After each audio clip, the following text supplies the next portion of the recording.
நடிகர் விஜயின் தாவேகாவில் மாவட்ட அளவிலான பதவிகள் நியமனம் செய்யப்பட்டு வருகிறது. யார் யாருக்கு எங்கு பதவி ஒதுக்கியுள்ளனர் என்பதே தெரியவில்லை. அதற்குள் பஞ்சாயத்து வெடிக்க தொடங்கியுள்ளது. தேனி மகளிர் அணி நிர்வாகி சத்யா, மாவட்ட செயலாளர் லெப்ட் பாண்டி தொடங்கி பொதுச் செயலாளர் புசி ஆனந்த் வரை பரபரப்பு புகார்களை வீடியோவாக வெளியிட்டுள்ளனர். தேனி தாவேக மகளிர் அணி நிர்வாகி சத்யா நந்தகுமார் எக்ஸ் தள பக்கத்தில் வெளியிட்டுள்ள பதிவில், நான் கடந்த 7 ஆண்டுகளாக விஜய் மக்கள் இயக்கத்தில் இருக்கிறேன். தாவேக ஆரம்பிக்கப்பட்ட பிறகு கட்சி பணிகளிலும் ஈடுபட்டு வருகிறேன். சமீபத்தில் தேனி மாவட்ட நிர்வாகிகள் என் மீது வழக்கு இருப்பதால் பதவி கொடுக்க கூடாது என ஆனந்த் சரே சொல்லிவிட்டார் என்றனர். தேனி மாவட்ட செயலாளர்களாக உள்ள லெப்ட் பாண்டி, பிரகாஷ் உறவினர்கள். இவர்களுக்கு அஜிதா தேவேந்திரன் என்ற பெண் உறவினர் ஆவார். அவரை வைத்து அரசியல் செய்கிறார்கள். அஜிதா நேரடியாக ஆனந்த் சாரிடம் சத்யா மீது நிறைய வழக்குகள் உள்ளது, அவருக்கு மகளிர் அணி பதவி கொடுக்க வேண்டாம், எனக்கு கொடுங்கள் என்று சொல்லியுள்ளார். தாவேக வழக்கறிஞர் அணி சக்தி என் மீது நிறைய வழக்குகள் இருக்கிறது என்று கூறினார். அவரிடம் நான் என் அப்பா பெயர் கேட்டேன், அது தெரியவில்லை என்கிறார். என் அப்பா பெயர் தெரியாமல் என் மீது உள்ள வழக்குகள் சொல்ல முடியுமா என்று கேட்டேன். அதெல்லாம் தெரியாது, நான் கழக வழக்கறிஞர் என்கிறார். கழக வழக்கறிஞர்கள் என்றால் கழக தோழர்களுக்கு பாதுகாப்பாக இருப்பார்கள் என்று நினைத்தேன். ஆனால் எந்த ஒரு பெண் கட்சியில் வேலை பார்க்கிறாரோ அவரை தவறாக பேசுவதுதான் வழக்கறிஞர் பணி என்பது இப்போதுதான் புரிகிறது. வழக்கு குறித்த ஆவணங்கள் கேட்டாலும் கொடுக்கவில்லை. அதே நேரத்தில் என் மீது எந்த வழக்கும் இல்லை என்பதற்காக காவல்துறையின் வெரிஃபிகேஷன் சர்டிபிகேட் என்னிடம் உள்ளது. இதை ஆனந்த் சரிடம் காட்டிய போதும் உரிய பதில் இல்லை. என்னை பற்றி தவறாக பேசுகிறார்கள் என்று கூறியதற்கும் ஆனந்த் சார் எதுவும் சொல்லவில்லை. அவர் ஏன் கேட்கவில்லை? அவரது வேலைதான் அவருக்கு முக்கியமாக தெரிகிறது. நாங்கள் யாருக்காக வேலை பார்க்கிறோம்?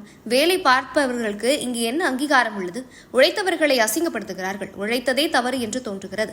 தலைமை வரை என்னை தெரிகிறது என்பதுதான் பிரச்சனையே.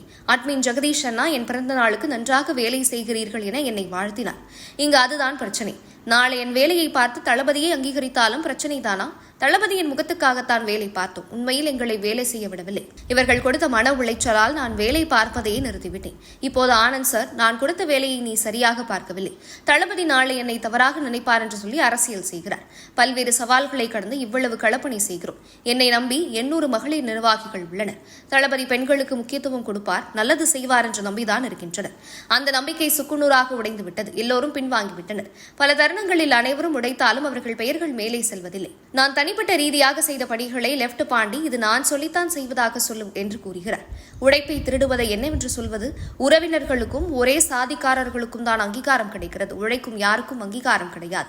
இது தளபதிக்கு துளி கூட தெரியாது. அவர்களுக்கு அங்கீகாரம் கிடைக்க வேண்டும் என்பதற்காக என்னை பற்றி தவறாக சித்தரிக்கிறார்கள்.